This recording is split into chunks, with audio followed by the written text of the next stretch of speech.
이 수업을 듣는 분들 중에 박사과정 학생, 신약학 전공을 하는 박사과정 학생들이 있고, 그 다음에 목회, 설교자, 목회자, 설교자, 이신 분들이 계시죠.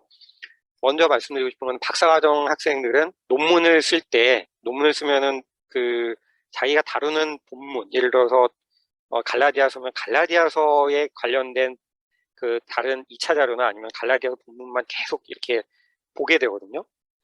그래서 이제 어떤 학생이 이러면은 뭔가 그동안 갈고 닦았던 그리스어나 뭐 라틴어 실력이 좀 녹쓰는 것 같다라고 선생님한테 말씀드렸더니 선생님이 그럴수록 다른 본문을 계속 봐야 된다고 하시더라고요.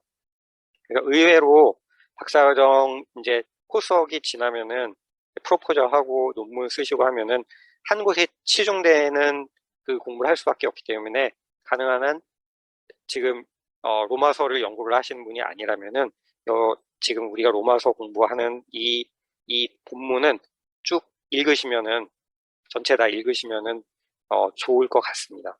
그리고 또 그리스어 시험은 있죠. 근데 이제 대부분의 학교들은 약식으로 봅니다. 그러니까 복음서 무슨 복음서 몇 장, 그러니까 몇 챕터, 그 다음에 바울서신 몇 챕터, 뭐 이렇게 해가지고 셀렉션을 해서 보는데 실용적인 측면에서는 그렇게 할 수밖에 없겠죠. 근데 가능한 한 나는 신약 성서를 처음부터 끝까지 다 그리스어로 보겠다라고 생각을 하시고 읽으시기를 추천합니다. 다시 말하면은 그러니까 학회에서 주는 미니멈 한 어떤 과제를 스스로 넘어서 학교에서 원하는 것 리콰이어먼트보다도 훨씬 더 최소한 신약 성서는 처음부터 끝까지 어느 쪽을 펴더라도 읽을 수 있다. 그러려면은 어떻게 해야 되죠? 단어 다 외워야 되죠. 그 다음에 중요한 구문 다 익히셔야 하는데요. 그것을 목적으로 하는 게 제일 좋습니다. 너무 현실적이지 않은 이야기일 수도 있지만 실제로 많은 사람들이 한국만 그런 것이 아니라 서양에서도 약식으로 그리스어를 공부를 하고 박사를 나온 분들은 신약성서의 어떤 부분은 편하게 읽지 못하는데요. 그러면은 학자로서 계속 단어 외우면서 공부를 하는 그런 시간이 주어지지는 않아요. 다시 주어지지 않기 때문에 과정 중에 있는 분들은 단어를 최소한 뭐 빈도가 5개나 10개 이상 10번 이상 나오는 신약성서 전체에서 5번 또는 10번 이상 나오는 빈도의 단어는 모두 다 외우시고 그 다음에 가능하면은 처음부터 끝까지 그리스어를 어느 쪽을 펴더라도 문법책이나 사전 도움 없이 읽을 수 있도록 그렇게 훈련하시면 좋겠습니다. 예, 신약학자들은 그게 신약성서 연구자들에게서는 당연한 거고, 그 다음에 많은 사람들은 우리가 생각하는 맥시멈보다 훨씬 더 아는 사람들이 생각보다 많아요. 예를 들어서 우리 같은 경우에는 지금 스마이스 문법책의 몇 번째 항목을 봐라 이렇게 이야기 하잖아요. 제가 아는 사람들 중에서도 스마이스 문법을 처음부터 끝까지 다 외우는 사람도 있었습니다. 그리고 저희 학교는 아니었지만 다른 학교 수업에서는 스마이스 문법책을 처음부터 끝까지 계속 읽어나가는 그런 수업도 있었어요. 그걸 본 적도 있고. 그래서 스마이스 문법책 다 외우는 사람도 있었고요.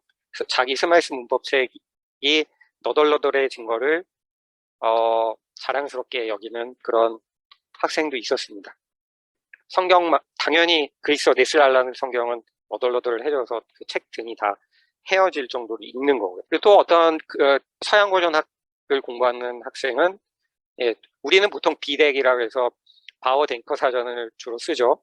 신약학 연구하는 사람들. 근데 이제 서양 고전학을 공부하는 사람들은 LSJ라고 해서 리델 스콧 사전을 많이 씁니다.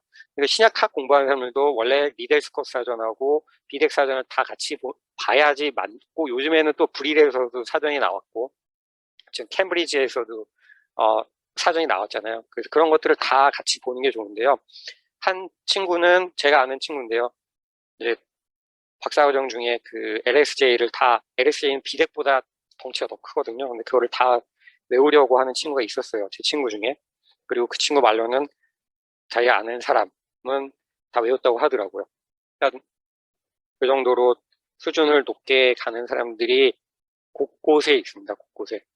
때문에 박사과정 하는 분들은 예, 어디서 그러니까 과정에서 요구하는 것보다 자기의 발을 더 높이 하는 게 하기를 강력하게 추천합니다. 그리고 그 목회하시고 또 설교하신 분들에게는 그거를 제가 하라고 말씀드려도 못할 수밖에 없는 상황인 걸 제가 너무 잘 압니다.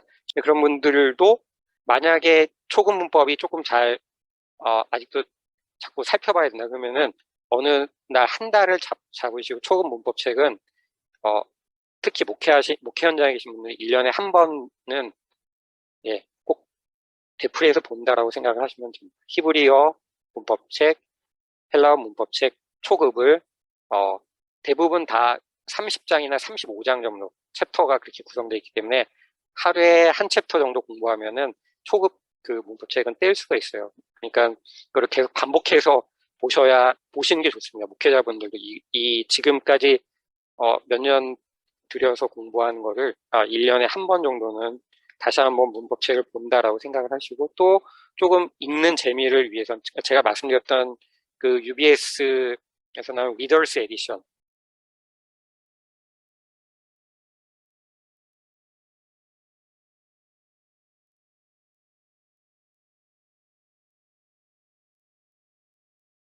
그러니까 밑에 단어 해설이 되어 있고 분해가 되어 있는 그 성경을 가지고 계신 분들은 특히 읽는 재미를 느끼시려면 단어가 필수적이에요. 단어를 외우시는 게 결국에는 단어를 얼마나 익히느냐에 따라서 그 언어를 어느 정도 구사할 수 있는가가 결정이 되거든요. 현장에 계신 분들도 최소한 브루스 매츠거의 신약 성서 단어집인가요? 그게 있습니다.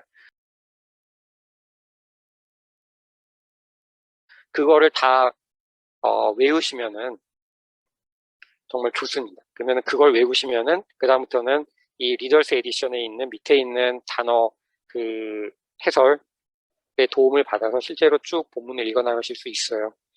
그러니까 그동안 투자하신 시간을 생각할 때 지금 이 헬라어 지식을 잊지 않도록 단어를 계속 외우시고 그 다음에 최소한 1년에 한 번은 문법책을 되풀이해서 보시는 것을 강력하게 추천을 합니다. 우리가 해독하는 게 아니라 쭉 읽으면서 이 그리스어 본문을 읽는다. 해독을 하는 게 아니라 읽는 수준이 되려면은 사실상 매일매일 최소한 30분을 하시는 게 좋아요. 매일매일 하는 것처럼 어려운 게 없습니다만 그렇게 하시지 않으면은 이 감각이 금방 떨어집니다. 떨어져서 매일 30분 정도는 하시고 예를 들어서 박사과정에 계신 분들은 저희 같은 경우에는 그랬어요. 최소한 하루에 그리스어를 3시간 정도 공부하는 걸 한 3, 4년은 계속 해야지 신약성서 전체를 읽을 수 있고 그 다음에 신약성서 외에 다른 그리스어 본문도 좀 어느 정도 읽을 수가 있었습니다. 그래서 고등학교 1, 2, 3학년 때 뭐 문법책 보고 단어 외우고 하는 것처럼 그 정도 시간을 겪으셔야지 그 다음에 그리스어 본문 신약성경 그리스어 본문을 읽을 때 조금 재미도 있고 편하고 또 통찰력도 가질 수 있습니다. 네, 제가 이렇게 말씀드리는 이유는 그리스어도 어느 정도가 돼야 되냐면은 액센트까지도 정확하게 찍을 수 있어야 돼요. 그렇게 하려면은 그리스어 장문이라는 수업을 해야 됩니다. 자기가 영어나 우리말로 되어 있는 거를 그리스어로 옮기는 작업을 하면 구문도 잘 익힐 수 있고 그다음에 어디에 그 악센트를 찍어야 되는지도 어느 정도 알 수 있습니다. 물론 악센트 자체는 코인의 그리스어 악센트를 다 마스터하기는 정말 어렵고 그렇게 하기도 어려워요. 그러면은 최소 글을 쓸 때 페이퍼를 내시거나 어디에 학술제 기고를 하실 때 악센트 같은 거는 확실하게 다시 한번 체크를 하시는 게 좋습니다. 성경 프로그램에서 이렇게 긁어와서 아래 한글이나 이제 마이크로소프트 워드에 옮기잖아요. 그러면은 원래 이제 어큐트 액센트가 돼야 되는데 보통 뒤에 다른 단어가 나오면은 그 어큐트 액센트가 그레이브 액센트로 바뀌잖아요. 근데 그레이브 액센트로 바뀌어 있는 상태를 그대로 본문에 그냥 딱 뚝 띄어서 넣으면은 예, 그러면은 처음에 드는 생각이 뭐냐면 이 사람은 그리스어를 잘 모르는구나 이 생각이 듭니다. 근데 이거는 학생들뿐만이 아니라 학자들 가운데도 그런 사람들이 있더라고요. 여러분들도 많이 아시는 그 유명한 학자인 마틴 행헬의 제자 중에 크리스토프 막시스라고 지금 어디 베를린 대학인가요? 거기에 있는 초기 기독교를 연구하는 아주 유명한 학자가 있는데 자기 박사 논문을 마틴 행헬의 그 연구실에 놓고 이제 그 행헬 교수님께서 읽기를 기다리고 있었다고 해요. 그분 회상으로. 근데 어느 날 이제 전화 와서 행헬 교수님 전화 와서 딱 받았는데 그때 이제 하셨던 말씀이 네 논문 몇 쪽에 있는 필론 그 그리스 텍스트를 봐라 그러면서 몇 번째 줄에 있는 악센트가 틀렸다 이렇게 이야기를 하셨답니다. 예, 투머치한 거 아니냐라고 생각하지만 그 정도의 엄밀하고 그 정도의 정확성이 있어야 되는 겁니다. 그리고 특히 연구하시는 분들은 그 연구자들 사이에서는 그리스어를 어느 정도 하느냐에 대한 그런 그 바가 생각보다 굉장히 높다라는 거 알아두시면은 본인의 글을 좀 더 정확하게 쓰고 그리고 또 그 공부를 할 때도 더 엄밀하게 리거러스하게 할 수 있을 거라고 생각을 합니다. 히브리어 문법 책은 영어권에서는 조앤 해킷이라는 분이 쓴 그 히브리어 문법 책을 많이 사용하는데 그 전에는 이제 존 더반에서 나온 두 사람이 쓴 책인데 우리말로 최근에 번역된 것 같은 정확하게 이름 모르겠네요. 근데 일단 예 어느 책이든지 좋습니다. 히브리어는 송민원 선생님이 더 잘하시니까 송민원 선생님께 맡기고 그리스어 문법책은 지금으로서는 현대로서는 아예 그리스어를 조금 초급이 너무 어렵다라고 생각하시는 분들은 얇은 책을 추천드리고요. 처음부터 그래도 조금 어느 정도 안다라고 생각하시는 분들은 복 있는 사람이라는 출판사에서 나온 마운스 헬라어 문법이라고 있습니다. 마운스 헬라어 문법. 초창기에는 몇 개 오타들이 있었는데 고쳤다고 하더라고요. 그러니까 지금 구입하셔서 마우스 헬라어 문법을 쭉 읽어보시고 특히 뒤에 있는 심화 학습 그 부분도 다시 한번 이제 예전에 읽으셨던 분들은 그것도 읽으시면 좋을 것 같습니다.